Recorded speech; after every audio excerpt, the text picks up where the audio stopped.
ഇന്ന് നമ്മൾ കാണാൻ പോകുന്നത് 2015 പുറത്തിറങ്ങിയ ഒരു സൗത്ത് കൊറിയൻ ക്രൈം ത്രില്ലർ മൂവിയായ ദ ക്രോണിക്കിൾസ് ഓഫ് എവിൾ എന്ന മൂവിയാണ്. പക അത് വീട്ടാനുള്ളതാണ്. ചിലർ അത് ഓൺ ദ സ്പോട്ടിൽ തന്നെ വീട്ടും. എന്നാൽ മറ്റു ചിലർ ഒരു അവസരം കിട്ടുന്നതിന് വേണ്ടി കാത്തിരിക്കും. മറ്റൊന്ന് നമുക്ക് തോന്നുന്ന ഈ പകയും ദേഷ്യവും വെറുപ്പും ഇതെല്ലാം ഒരുപാട് കാലം മനസ്സിലിട്ട് കൊണ്ടു നടന്നാൽ തീർച്ചയായും അവനൊരു സൈക്കോ ആവാനാണ് സാധ്യത. അങ്ങനെ പകയും ദേഷ്യവും വെറുപ്പും എല്ലാം മനസ്സിൽ കൊണ്ടു നടന്ന് ഒരു സൈക്കോ ആയി മാറിയ ഒരു പയ്യന്റെ കഥയാണ് നമ്മൾ ഇന്ന് കാണാൻ പോകുന്നത്.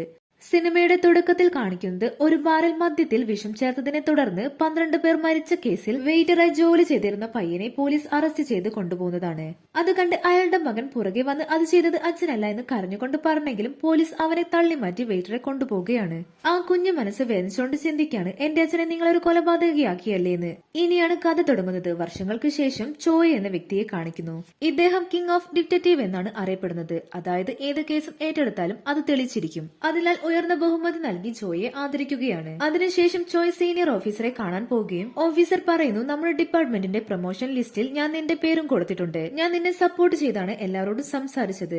പിന്നെ പ്രൊമോഷൻ കിട്ടുന്നത് വരെയെങ്കിലും ഒരു ബ്ലാക്ക് മാർക്ക് പോലും ഉണ്ടാവാൻ പാടില്ല. നിന്റെ ഭാഗത്തു നിന്നും ഒരു മിസ്റ്റേക്ക് പോലും ഉണ്ടാവാൻ പാടില്ല. അങ്ങനെ സ്റ്റേഷനിലെത്തിയ ജോയെ എല്ലാവരും ചേർന്ന് കൺഗ്രാസ് ചെയ്യുന്നു. അതേപോലെ ജോയുടെ കീഴിൽ വർക്ക് ചെയ്യുന്ന ഒരാളാണ് ഡിറ്റക്റ്റീവായ ലിയോ. അവർ ഒരു കേസിന്റെ കാര്യം സംസാരിക്കുകയാണ്. ആ സമയം അവിടേക്ക് ജൂനിയർ ഡിറ്റക്റ്റീവായി ജോയിൻ ചെയ്യാൻ സിയോൺ എന്ന പയ്യൻ വരുന്നു. അവന് ജോയ്ക്ക് വളരെ ഇഷ്ടമായി. കാരണം അവൻ വളരെ ഇന്റലിജന്റ് ആയിട്ടാണ് വർക്ക് ചെയ്തിരുന്നത്.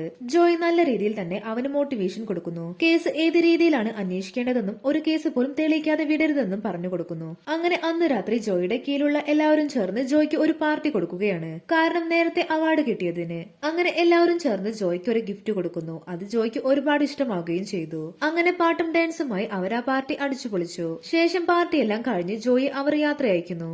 ജോയ് ഒരു ടാക്സിയിൽ കയറി വീട്ടിലേക്ക് പോകുന്നു. അങ്ങനെ യാത്രക്കിടയിൽ ഇന്നത്തെ സന്തോഷങ്ങളെല്ലാം ഓർത്തുകൊണ്ട് ജോയ് അല്പനേരം മയങ്ങിപ്പോവാണ്. കുറച്ചു സമയം കഴിഞ്ഞ് ഉണർന്നപ്പോൾ കാറ് പോയിക്കൊണ്ടിരിക്കുന്നത് ഇപ്പോൾ ജോയിയുടെ വീട്ടിലേക്കുള്ള വഴിയിലൂടെയല്ല.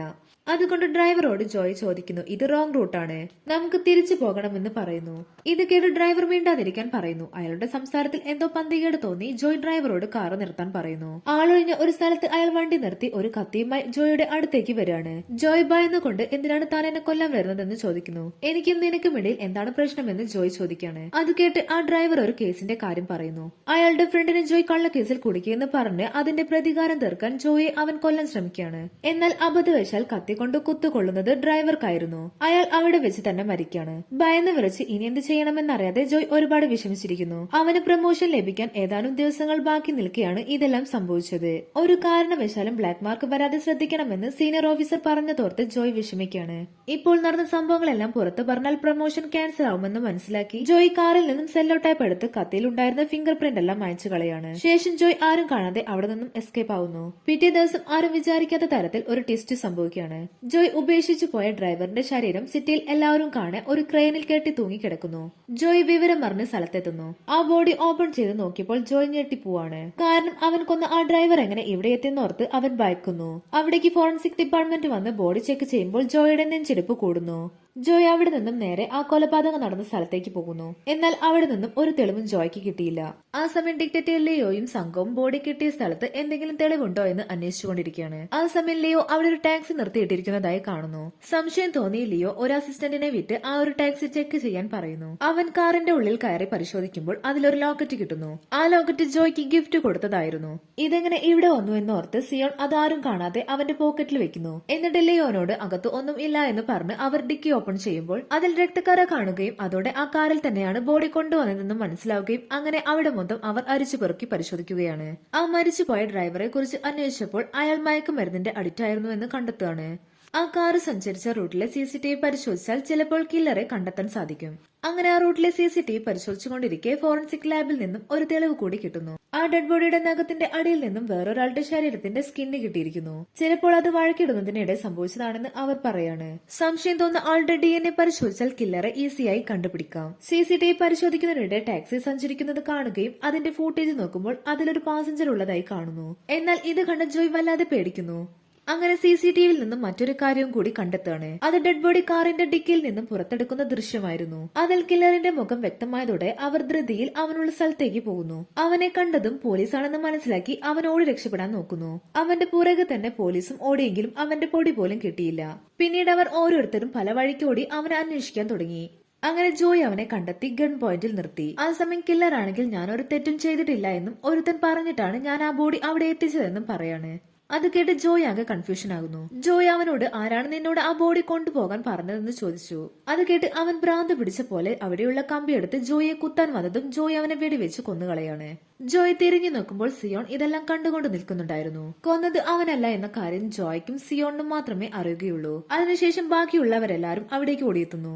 എല്ലാവരും കരുതിയിരിക്കുന്നത് ജോയ് വെടിവെച്ച് കൊന്നിരിക്കുന്നത് ആ കില്ലറെ തന്നെയാണെന്നാണ്. അങ്ങനെ ഫൈനലി അവർ കേസ് ക്ലോസ് ചെയ്യാനായി മരിച്ച ആളുടെ നഖത്തിൽ നിന്നും കിട്ടിയ സ്കിന്നിന്റെ DNA-യും ഈ കില്ലറിന്റെ DNA-യും സെയിം ആണോ എന്ന് പരിശോധിക്കാൻ തീരുമാനിക്കുന്നു. ഇതെല്ലാം കേട്ടുകൊണ്ട് ജോയ് അവിടെ നിൽക്കുന്നുണ്ട്.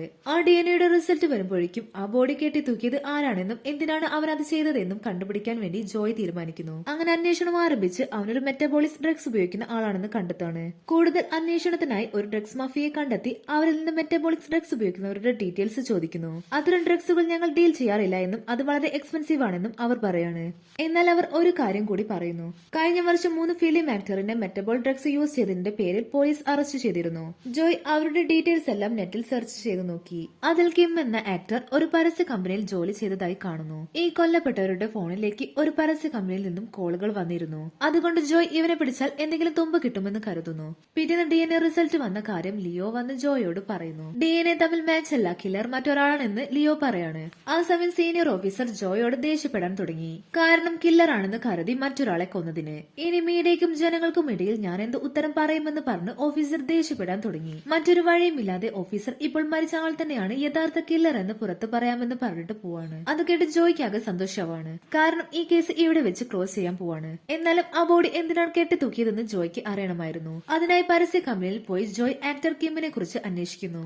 അപ്പോൾ മാനേജർ ആ ഡ്രഗ്സിന്റെ കേസിൽ പെട്ടതിനു ശേഷം അവൻ പിന്നീട് ഇങ്ങോട്ട് വന്നിട്ടില്ല എന്നാണ് പറയുന്നത്. അത് കേട്ട് ജോയ് അവന്റെ അഡ്രസ്സും വാങ്ങി തിരിച്ചു പോകുന്നു. ജോയ് അവിടെ എത്തിയപ്പോൾ കിം അവിടെ ഉണ്ടായിരുന്നില്ല. അവിടെയുള്ള ഓരോ സാധനങ്ങളും ജോയ് പരിശോധിക്കാൻ തുടങ്ങി. അപ്പോഴാണ് ഒരു കലണ്ടർ ജോയ്ക്ക് കിട്ടുന്നത്. അതിൽ ചില ഡേറ്റിന്റെ കോളത്തിൽ ചില സ്ഥലങ്ങളുടെ പേരെഴുതി വെച്ചിട്ടുണ്ട്.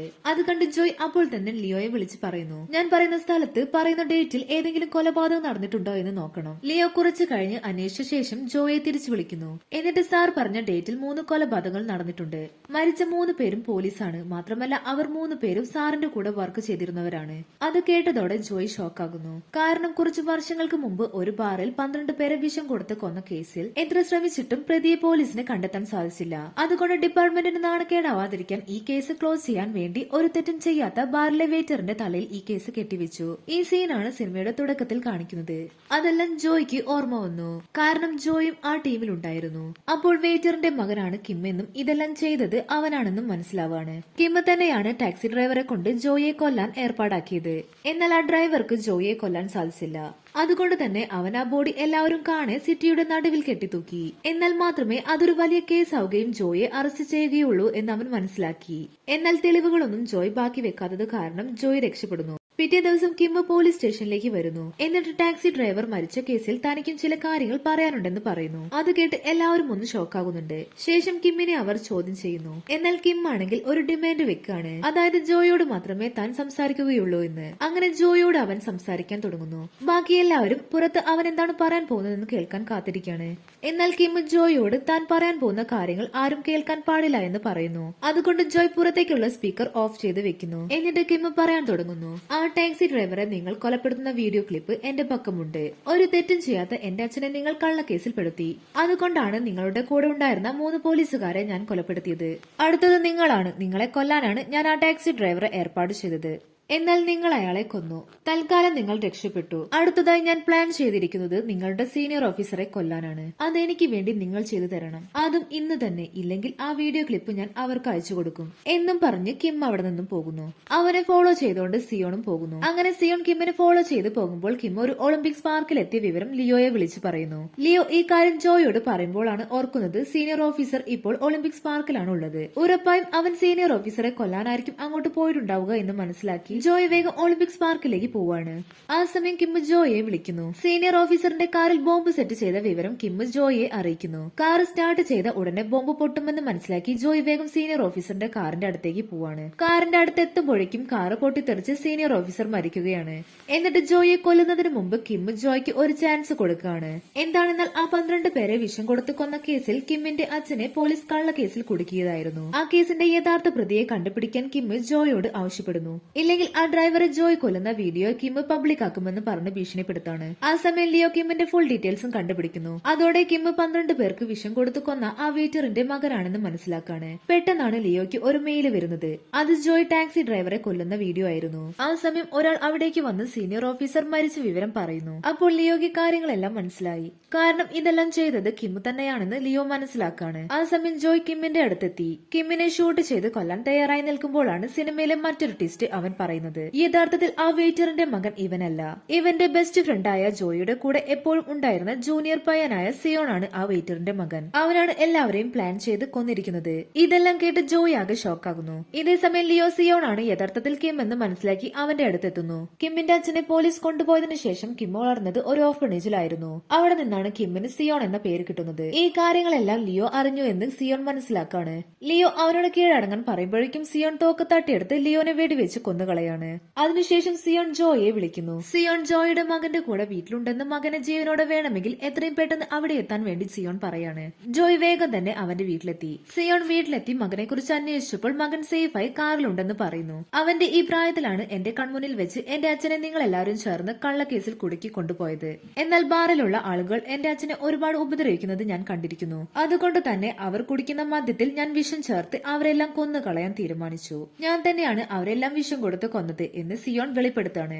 ഇതെല്ലാം കേട്ട് ജോയ് ഷോക്കായി നിൽക്കാണ്. നിങ്ങൾ എല്ലാവരോടും ഞാൻ പറഞ്ഞതാണ് അച്ഛനെല്ലാം ഞാനാണ് അതെല്ലാം ചെയ്തതെന്ന്. എന്നാൽ നിങ്ങൾ ആരും തന്നെ എന്നെ മൈൻഡ് ചെയ്തില്ല. ഒരു തെറ്റും ചെയ്യാത്ത എന്റെ അച്ഛന് നിങ്ങൾ എല്ലാവരും ചേർന്ന് വധശിക്ഷ വാങ്ങിക്കൊടുത്തില്ലേ? അന്ന് മുതൽ എന്റെ ഉള്ളിലെ പകയായിരുന്നു നിങ്ങൾ ഓരോരുത്തരെയും കൊന്നുകളയാൻ. സിയോൺ ഇതെല്ലാം പറഞ്ഞു തീരുമ്പോഴേക്കും പോലീസ് അവിടേക്ക് എത്തുന്നു. ഡ്രൈവറെ കൊന്ന കുറ്റത്തിന് ജോയെ അറസ്റ്റ് ചെയ്യാനായിരുന്നു പോലീസ് എത്തിയിരിക്കുന്നത്. പണ്ട് എന്റെ മുന്നിൽ വെച്ച് എന്റെ അച്ഛനെ പോലീസ് കൊണ്ടുപോയതുപോലെ നിന്റെ മകന്റെ മുന്നിൽ വെച്ച് നിന്നെയും പോലീസ് കൊണ്ടുപോകുന്നത് എനിക്ക് കാണണം. ഇതാണ് ഞാൻ നിനക്ക് തരുന്ന ശിക്ഷ. ഈ തെറ്റെല്ലാം ചെയ്തത് ഞാനാണെന്നും അതിന്റെ ശിക്ഷ ഞാൻ അനുഭവിക്കണമെന്നും പറഞ്ഞ് സിയോൺ അവന്റെ കയ്യിലുണ്ടായിരുന്ന ഗണ്ണ് വെച്ച് സ്വയം ഷൂട്ട് ചെയ്ത് മരിക്കാണ്.